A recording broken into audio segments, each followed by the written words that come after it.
Hello everyone and welcome to the long-awaited look at the Delver's Drop Alpha. This was just put out on the Kickstarter backer forums in the way of a direct download, since it was submitted to a Humble at a point where it might not make it live until Monday. Let me adjust my volume here a little bit. I do want to give you a heads up, there will be a few pauses in the gameplay here, because I am going to most likely be getting some messages during this video that I will respond to. It shouldn't be too long of pauses at a time, but just so you're aware of it before we get going here. They will be happening occasionally, and I promise to try to make them as quick as possible.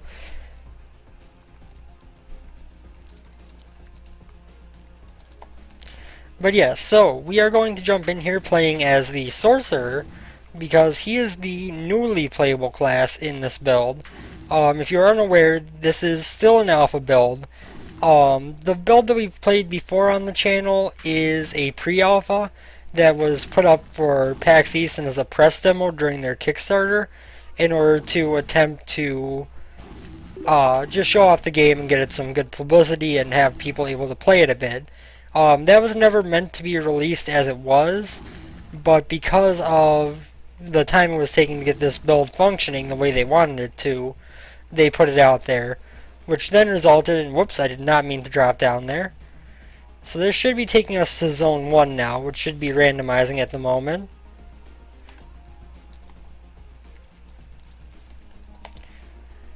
Okay, so here we are in Zone 1, the first randomly generated zone of Delver's Drop that we have played. So yeah, that was just a kind of look at what will happen with the endless drop mode they put together real quick to just show off the game and give people an idea of what it was. So that was never really meant to be released to the public. When this was taking longer than expected, they put it out there to kind of give people something to play in the meantime. And then they kind of took longer on this one because they had put that out there. They figured they might as well use it to get some time to make this build a little bit better than what it would have been. There are some things that are missing, both due to glitches they've encountered and due to just the fact that it is still such an early state. But there's definitely a lot more to see here than there was in the pre-alpha build. Ooh, I did not think I was going to get hit by that. Oh god, there are spiders! There are spiders! Go away, spiders! Oh god. I am almost dead here. It does seem from the way that we started this run that the Sorcerer starts out with some extra armor, but not quite so much in the way of normal health, which is of course not necessarily the best thing, but not necessarily the worst thing either. We are collecting what I believe is experience from kills, although I don't think that system is fully implemented yet. As you can see, objects in the environment are physics enabled, so you are able to push them around a bit, which is pretty cool.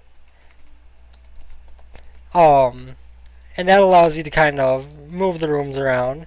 Everything is rendered in 3D, so it is kind of able to move as you get closer and shift perspective.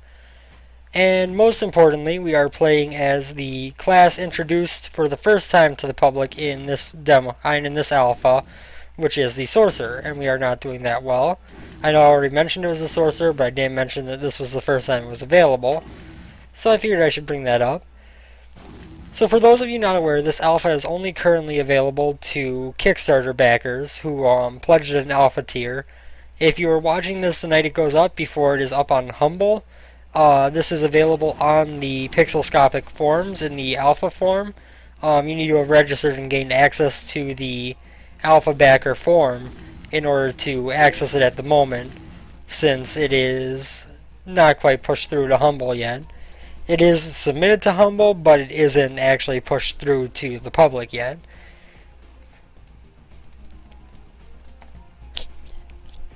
So we are going to try our best to go through here. As you can see, you can kind of see the rooms off to the side, even though it is, even though you can't see what's inside the rooms. That's the current working model they've got going for their room view like that, is that you'll be able to see what the room layout is, but you won't be able to see what's actually in the rooms until you have gone through the door. Similarly, as you can tell, a lot of things have gotten reworked graphically. Oop, we just died already. So the views and so the different enemy models that we're seeing are different than the ones that were shown in the prior build. It does seem like if I hit something with the staff itself, it doesn't break open right away.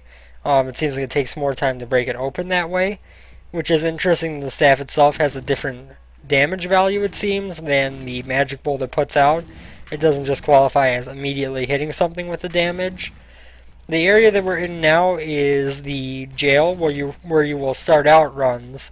It is a kind of placeholder build of it, from what they have said, but it is also this is the idea for it, essentially. Will be a starting area where you can kind of gather up a little bit of gold, it seems, and move forward to the drop where you can head down to Zone 1. So this is a small little area at the moment, but it will presumably be bigger once other character classes are introduced and similar results. So I don't know how long we're going to play this run here, since I do have messages coming in that I want to respond to. I don't want to take too long on a video that won't be as high quality as I would like to put out, but I would also like to put in some time with this on the first night it's available so that I can get a video up right away. I'm not sure if this door is something that can be opened or if it is completely locked in the current build, but we might be able to figure that out sometime during our play with this. This is definitely not going to be a one-hit wonder type of video. Delver's Drop Alpha will be ongoing coverage, at least until I've beaten this alpha build. If I do get through the alpha build and feel like I've seen everything there is to see, which is unlikely, although a lot of the content of the final game is not in here yet. Once again, very much stressing this is a very early alpha build, so you can't expect all the bells and whistles to be there, so to speak. But yeah, this is something I'm going to be spending some time with in order to attempt to show off as much as I can.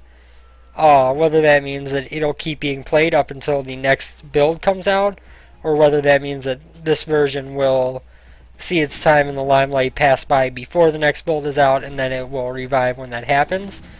Wow, I am playing bad. These guys are a real pain. They were much easier in the pre-alpha. And that should do it for him. Good, we finally killed everything. I don't know what just happened there. Was that an explosive crate and I just wasn't paying enough attention to notice it? I guess it must have been, but... So as you can see, transitions are pretty smooth from room to room. You just kind of pass through the doors fluidly as you really would, and then the next room is visible. Obviously, the one thing that could be said is that because of the ability to see through into the next room before you walk through the door, it does kind of create a little bit of, what's the word I'm looking for here? Maybe discord when you first start to see the enemies spawn into the room, because you go from seeing nothing there into seeing enemies, which of course is something that will take a little bit of getting used to. The controls for this build are the exact same as the pre-alpha, so you are still looking at using your up arrow key to fire or attack with the rogue. Your down arrow key will be to use inventory items, left and right will be to change the inventory slot, and the WASD will be used to move. It is also possible, well, the loading screen said that you could use space to attack, but that doesn't seem to be enabled right now. Maybe it's because I don't have the settings that way. I should also note that I'm playing this in windowed mode, which did take a little bit of... the menus aren't in operation yet. So if you do get this alpha and you want to play in window mode, all you have to do is go into the games saved folder, the games save folder, where it was installed to, and go into assets, data. You will find settings in there. It's an XML document. You can edit it in Notepad if you don't have an XML editor, and that will allow you to you're going to want to switch. At the top you'll see mode, and it'll say 0 by default. That will be full screen mode. You can set it to either a large window by setting it to 1, which will set it to, I believe it was 80% of your screen resolution, or you can set it to a forced resolution window, which is what I did by setting it to 2, and then you simply have to type in the X and Y for the resolution you want to use. In my case, I am playing this in 1280 by 720 because it allows me to see the rest of because it allows me to see a bit more of what's going on with my screen, despite the fact that I am playing the game, which is something I usually do. I usually try to play games in around this resolution. If you're ever wondering what resolution I do play everything almost that I play in, that would be it. I don't know if there are many that I haven't played in that resolution if they supported it. It's a very nice window size for my laptop monitor, given the resolution I have on it and the size of the monitor. So I do like to set it up that way when possible. So I was happy that that option was available. I understand that in early alpha you can't expect all options to be there, and the fact that they thought to include that is actually really cool. So we are going to continue our way through this labyrinthine level here. As you can tell, this is the actual randomized consistent dungeon layout. So where the pre-alpha was along the lines of a single room and then move on, this is more along the lines of what the main version of the final game will be, which is more of a Binding of Isaac style, consistent, or I guess not even Binding of Isaac style, I think that's actually a misnomer to say, but in a Legend of Zelda-esque screen-to-screen room dungeon with randomization along the lines of Isaac. I don't know what flipping that switch did. That might have opened the drop for us.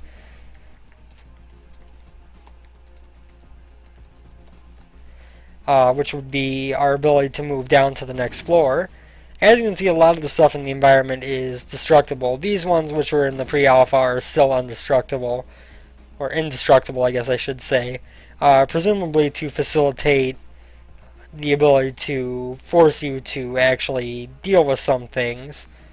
There's also this big huge block here, which I can push around very slowly. By the fact that they have those kind of pushable things, I'm sure they could include candles. I don't think I've ever seen those, even though I believe that I've heard they were in the pre-alpha. I don't think I ever ran into them myself. Or actually, no, they weren't in the pre-alpha. Those are brand new. Never mind. They've just been shown before now on one of the developers' live streams. I think the spiders are the new enemy that were included in this build. And my lord, are they annoying if you can't keep your distance long enough to attack them. So we did destroy that big thing, which opens up this guy. I do like this ranged attack the sorcerer's got. It makes things a little bit easier in terms of trying to control what you're going up against. We do have a spring here, but oop, missed that fire dude. Come on. There we go. So that'll do it for this room. And yeah, from what I'm seeing so far, this is pretty much everything that the pre-alpha said it was going to be, and this is a great sign going forward because this is everything I expected this game to be when I pledged the Kickstarter. And obviously it's still in a very early state where there's still much to be added. That is one thing that is probably a little bit alpha related, is sometimes I do struggle to get through some of the doors. That switch did in fact open the drop for us. So we could go down right away, but I feel like I should explore a little bit more. I'm not sure exactly how far this goes, so I don't want to just go down and then have it be the end of the demo. Well, not demo, but alpha. And that would be kind of disappointing. What I do want to do is I want to make sure that we show off both the rogue and the sorcerer in the long run.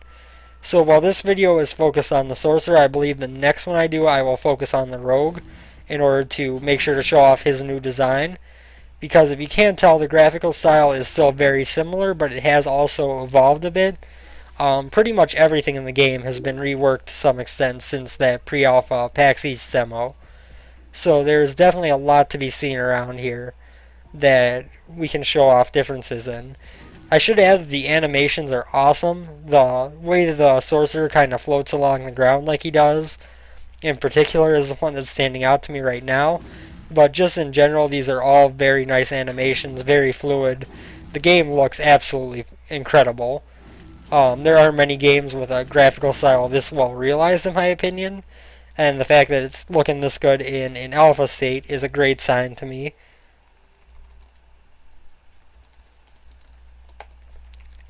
So yeah, let's drop down and see what happens. We are randomizing the next floor. I know they said that the first zone here was about 80% complete.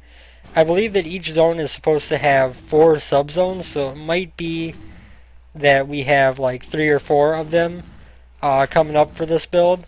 We're just going to go until we die on this run. Whenever that is, I will end this video and get it posted to YouTube literally as soon as possible. Just to get the show off of this available to those who hear it is available and want to see it.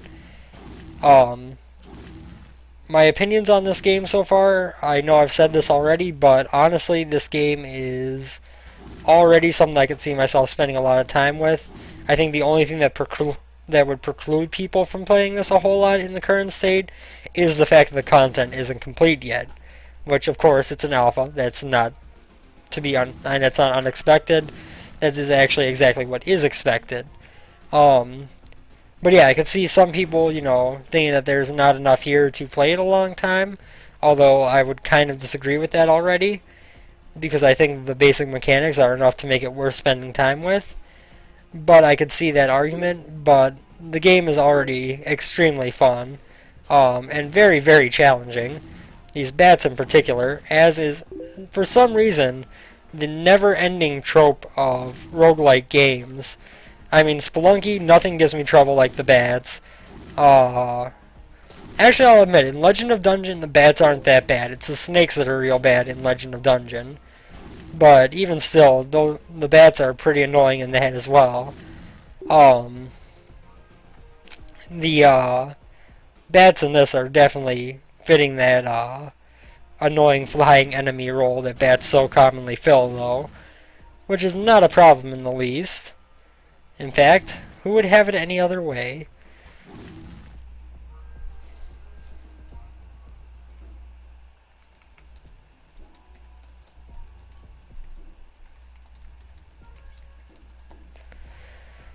But yes, so we are going to... Sorry, actually slightly discussing something related to the game I'm planning to program. Which is still very much in the planning stage. Nowhere near a point where I am ready to divulge details on what we're planning specifically or how it's going to work or anything like that. But suffice to say that that is something that is kind of pulling me away from my recording right now. Also, it's my girlfriend I'm talking to, which makes it a double reason to not respond and to take the time to respond. But, oh dear God, there were so many flames around there. So yeah, that's going to do it for this quick look at the Delver's Drop Alpha that was just released tonight. There will be much more of this on camera in the future. I apologize if this is going to be cut a little bit short and we haven't really checked out the Rogue yet. Although I think, yes, the Rogue is going to start with more health.